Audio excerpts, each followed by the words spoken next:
Hello, my name is Nola and I'm going to be reading Mr. Daydream by Hargreaves.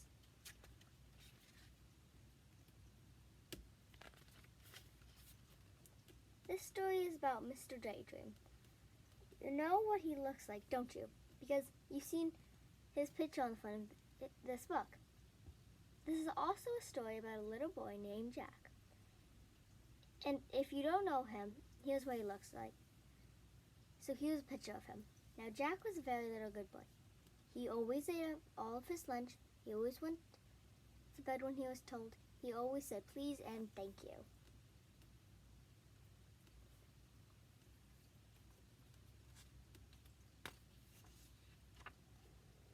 But Jack daydreamed. Whenever he was supposed to be thinking about something, he found himself thinking about something else, daydreaming. One day, Jack was at school. He was sitting at his desk listening to his teacher talk about history. It was a very warm day, and Jack was glad he was sitting at the back of the classroom next to the open window.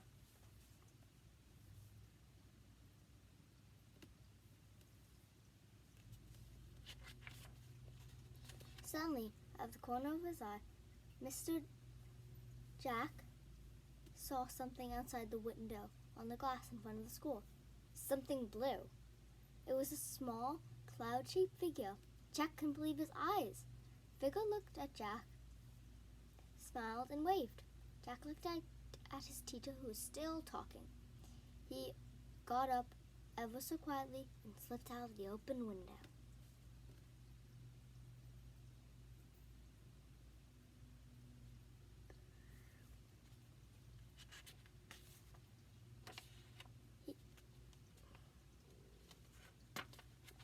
He crossed the grass to the strange-looking cloud-shaped figure. "Hello," he said. "Who are you?" "My name is Mr. Daydream," said the figure. "What's your name?" "Jack," said Jack. "I'm going off an adventure," said Mr. Daydream to Jack. "Would you like to come with me?" "Oh, yes, please," replied Jack. "Very well, then," said Mr. Daydream, and putting two fingers in his mouth, let out the loudest whistle Jack had ever heard in his whole life.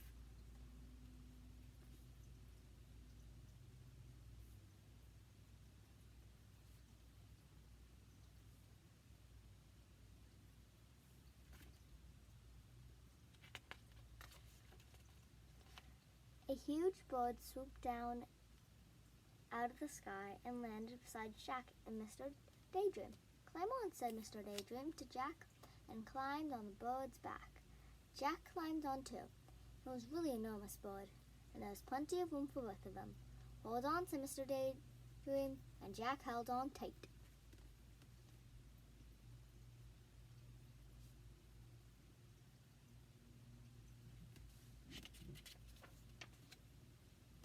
The huge bird flapped its huge wings, and suddenly they were high in the air. The faster they flew over the countrysides, they flew over the fields and the farms and towns and hills and trees and valleys until they were far, far away from Jack's school. It was very exciting.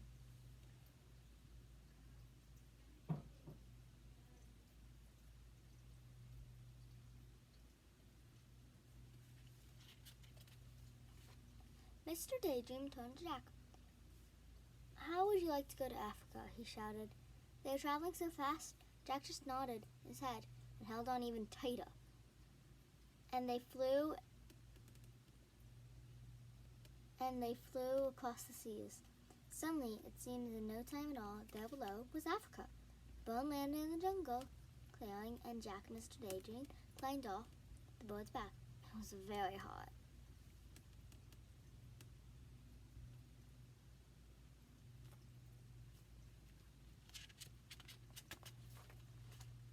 "Come on," said Mr. Daydream to Jack. "Let's go and explore." So they set off, pushing their way through the jungle. Suddenly, in the middle of the clearing, they saw an elephant. "Hello," Mr. Daydream trumpeted the elephant down. "Would you like a lift?" "Yes, please," said Mr. Daydream. And the elephant reached out his trunk and picked up him and then put him on his back. He reached out his trunk again and picked up Jack and put him on his back. It was very high.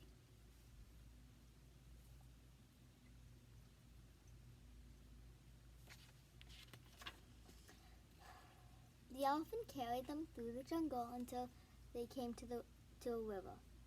Then he set them down on the jungle and said goodbye and went off and back to the jungle. How are we going to cross the river? Jack asked Mr. Daydream. Perhaps I can use some assistance, wheezed a voice coming from a river.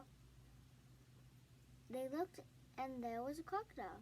Use my back as the bridge, says the crocodile. It was very helpful.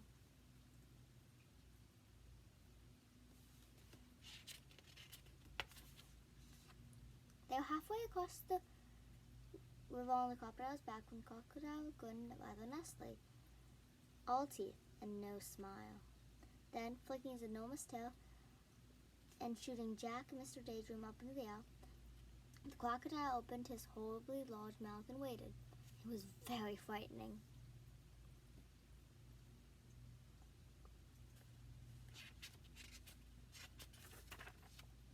Oh dear, gasped Jack as he looked down the enormous mouth of teeth. Oh dear, oh help! Mr. Daydream, who upside down beside him, put 2 fingers in his mouth and let out a very loud whistle. Suddenly, just as the crocodile's mouth was about to go snap, a bird swooped out of the sky. Mr. Daydream and Jack landed right on the bird's back. Whew, said Jack. Brother, said the crocodile.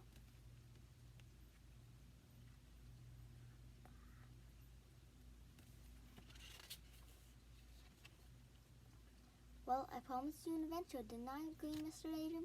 You certainly did, said Jack. And now, said Mr. Daydream, I think we might go to Australia. And they did. Jack learned how to throw a boomerang so that it always came back to him.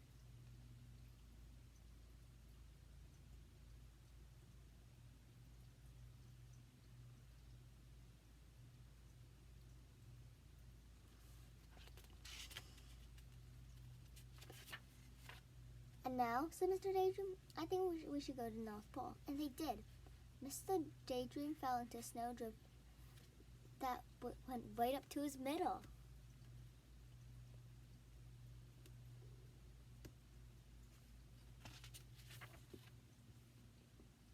And now, said Mr. Daydream, I think we will go to the Wild West. And they did.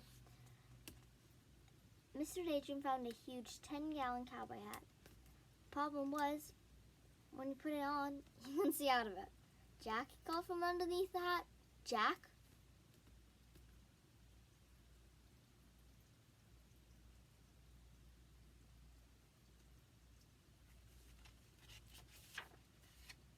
Jack? Suddenly, Jack realized that it wasn't Mr. Daydream saying his name. It was his teacher. Jack wasn't in the Wild West. He was sending out a school dress. Jack? Said the teacher again. You've been daydreaming. It was true. He had. But do you know something?